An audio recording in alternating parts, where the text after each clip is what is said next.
Doctor Rakesh पाठक sir, आज finally Narendra Modi ने राहुल गांधी से हाथ मिलाया। पिछली बार जब गले मिले थे नरेंद्र मोदी और राहुल गांधी, तो जो रिएक्शन निकला था मोदी जी का, वो बड़ा अजीब सा था। अब तो नेता प्रतिपक्ष भी हैं, अब तो राहुल गांधी को जी कहकर संबोधित करना पड़ेगा। ये वही नरेंद्र मोदी जी हैं जिन्होंने 2024 के चुनाव के दौरान एक इंटरव्यू में कहा था, राहुल कौन राहुल कौन राहुल। क्या कहेंगे सर? देखिए, ये काल चक्र है प्रज्ञा जी। ये उल्टा चलना शुरू हो गया है। हर व्यक्ति का एक समय आता है। अब समय राहुल गांधी का आता हुआ दिखाई दे रहा है। तो क्या मोदी जी का समय खराब शुरू हो गया है क्या राकेश पाठक सर? देखिए, मैं खराब तो नहीं कहूंगा, लेकिन कठिन समय तो उनका शुरू हो ही गया है। कठिन इस मायने में कि 2024 का चुनाव उनके बड़बोलेपन, उनके अहंकार, उनके तमाम सारे तुगलकी फैसलों पर, उनके तानाशाही रवैयों पर जनता के द्वारा नकार का फैसला है। जनता ने उन्हें नकार दिया है। नैतिक रूप से उनकी हार है, क्योंकि वे 400 पार का नारा देकर चुनाव में आए थे। वे खुद को अविनाशी, अवतारी, दैवी पुरुष बता रहे थे और विपक्ष के नेता का इस कदर अपमान कर रहे थे कि कह रहे थे शहजादे की उम्र से कम सीटें आएंगी कांग्रेस पार्टी की। शहजादे की उम्र से दुगनी लगभग सीटें कांग्रेस पार्टी की आ गई। अभी मैं देख रहा था, किसी ने लिखा कि बॉडी लैंग्वेज एक्सपर्ट, किसी ने ट्विटर पर लिखा है बॉडी लैंग्वेज एक्सपर्ट बताएं कि आज जिस वक्त सदन में लोकसभा अध्यक्ष को आसंदी पर ले जा रहे थे प्रधानमंत्री नरेंद्र मोदी और नेता प्रतिपक्ष राहुल गांधी और संसदीय कार्य मंत्री किरण रिजिजू, तो उसमें सवाल पूछा गया कि बॉडी लैंग्वेज एक्सपर्ट बताएं इस दृश्य का मायने क्या है। संयोग से प्रज्ञा जी, हमारे दर्शकों के लिए मैं मौके पर छोटी छोटी जानकारियां साझा करके ताजा करना चाहता हूं। बेहद जरूरी भी है सर, प्लीज बताइए जी। तो ये बॉडी लैंग्वेज शब्द हमारे भारत की पत्रकारिता में आया कब है? मलिक साहब जानते होंगे, पुष्पन भाई जानते होंगे, अमिताभ जी को भी शायद याद हो, पर मैं उसका साक्षी हूं। ये बॉडी लैंग्वेज शब्द आया था अटल बिहारी वाजपेयी और जनरल मुशर्रफ की आगरा शिखर वार्ता में। मैं उस वक्त नवभारत का संपादक था, मैं भी आगरा में मौजूद था, कवर कर रहा था उसको। अंग्रेजी दां पत्रकारों ने जनरल परवेज मुशर्रफ के चलने के तरीके को, उनके बॉडी लैंग्वेज को, उनके आत्मविश्वास को, वो जिस तरह सैल्यूट करते थे, आपको याद होगा, इस तरह करते थे जनरल मुशर्रफ, उसको लेकर भारत की पत्रकारिता में जी ऐसे करते जी। तो वे पहली बार जनरल मुशर्रफ की बॉडी लैंग्वेज को लेकर आकलन हो रहे थे। बड़े बड़े चैनलों पर लोग बहस कर रहे थे, परवेज मुशर्रफ की बॉडी लैंग्वेज क्या बता रही है, क्या ये शिखर वार्ता सफल होगी, क्या अटल जी मान जाएंगे इन शर्तों को, अब आडवाणी क्या कह रहे हैं। पूरी पत्रकारिता जनरल परवेज मुशर्रफ की बॉडी लैंग्वेज पर केंद्रित हो गई थी। आइए हम तब से अब आज की दिल्ली लौटे। वो शिखर वार्ता तो विफल रही थी, हम भी सब बैरंग लौट आए थे। आज की संसद की कार्यवाही में जिस वक्त प्रधानमंत्री राहुल गांधी से हाथ मिला रहे थे, उस वक्त उनकी नजरें नीची थी। जिस वक्त वे ऊपर आसंदी पर अध्यक्ष को विराजमान कराने के लिए ले गए, तो प्रधानमंत्री ने स्वयं सौजन्यता से हाथ बढ़ाया राहुल गांधी की तरफ कि आइए अब आप शेक हैंड कीजिए, स्वागत कीजिए स्पीकर का। कुल मिलाकर आज के पूरे दिन की गतिविधियों में प्रधानमंत्री की जो बॉडी लैंग्वेज है, वो हताशा से, निराशा से जनित हीनता बोध को दूर करने के लिए उच्चता बोध को प्रकट करने की है। थोड़ा और साधारण भाषा में बता दें, इंफीरियरिटी कॉम्प्लेक्स को छुपाने के लिए सुपीरियरिटी कॉम्प्लेक्स का प्रदर्शन। और मूलतः मनोवैज्ञानिक मानते हैं सुपीरियरिटी कॉम्प्लेक्स असल में इंफीरियरिटी कॉम्प्लेक्स ही होता है।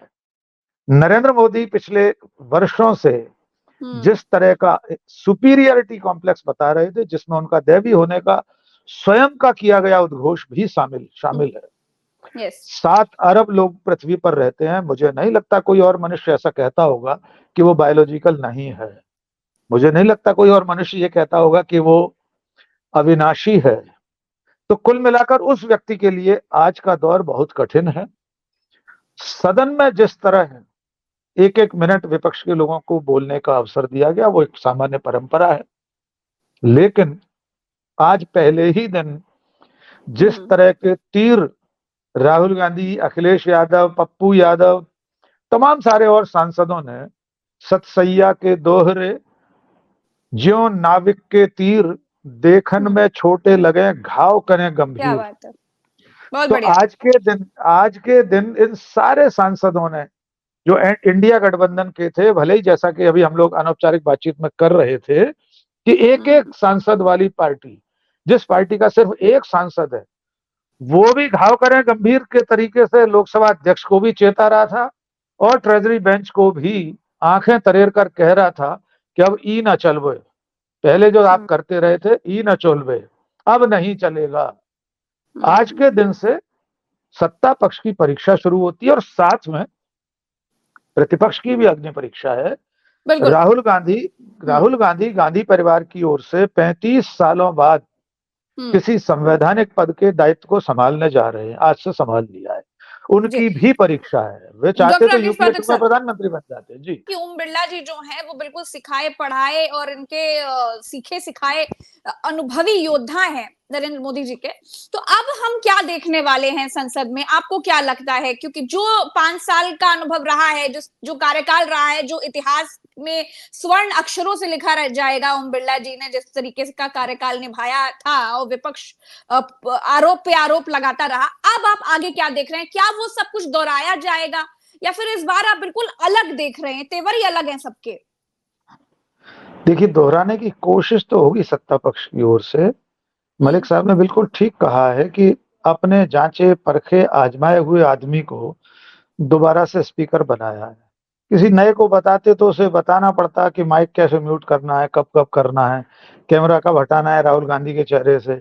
यद्यपि ये सब बहुत आसान नहीं होगा।